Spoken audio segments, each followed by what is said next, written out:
அனைவருக்கும் வணக்கம். லட்சுமிகாந்தன், முன்னாள் முதன்மை கல்வி அலுவலர். பெற்றோர்களுக்கும் ஆசிரியர்களுக்கும் பள்ளியில் பயின்று சமூகத்தில் உயர்ந்த நிலையில் இருக்கின்ற அனைவருக்கும் இந்த பதிவு அவசியம். பள்ளியில் படிக்கின்ற அனைத்து ஏழை குழந்தைகளும் 1 முதல் 3 வரை, 1 முதல் 5 வரை, 1 முதல் 8 வரை அடிப்படையில் தரமான கல்வி பெற வேண்டும். அதுவே அவர்களுடைய ஏழ்மையை போக்கும். என் அனுபவத்தில் ஒரு பதிவு. நான் தலைமை ஆசிரியராக இருந்த பொழுது ஒரு நாள் காலை 11 மணிக்கு ஒரு மாணவி மயங்கி விழுந்து விட்டார்கள். மருத்துவமனைக்கு எடுத்துச் செல்லப்பட்டார்கள்.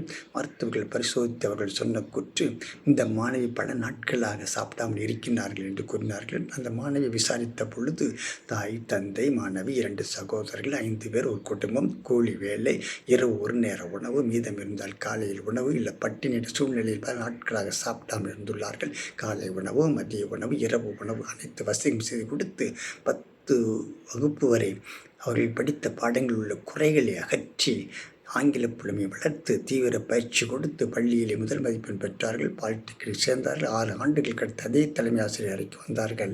பொறியியல் கல்லூரி விரிவுரையாளராக ஆணை பெற்று வந்தார்கள். அவர்கள் 2 சகோதரர்களும் பொறியியல் கல்லூரியில் சேர்த்து விட்டோம் என்று பெருமையாக சொன்னார்கள். ஏழ்மையை போக்குவது கல்வி, தரமான கல்வி என்று அனைவரும் உணர வேண்டும். சமுதாயமே அனைவரும் ஒவ்வொரு குழந்தை விடுபடா தரமான கல்வி பெற வேண்டும் என்று உறுதியாக சமுதாயமே பள்ளியை நோக்கி செல்லுங்கள் என்று வேண்டுகோள் விடுத்து விடைபெறுகிறேன். நன்றி, வணக்கம்.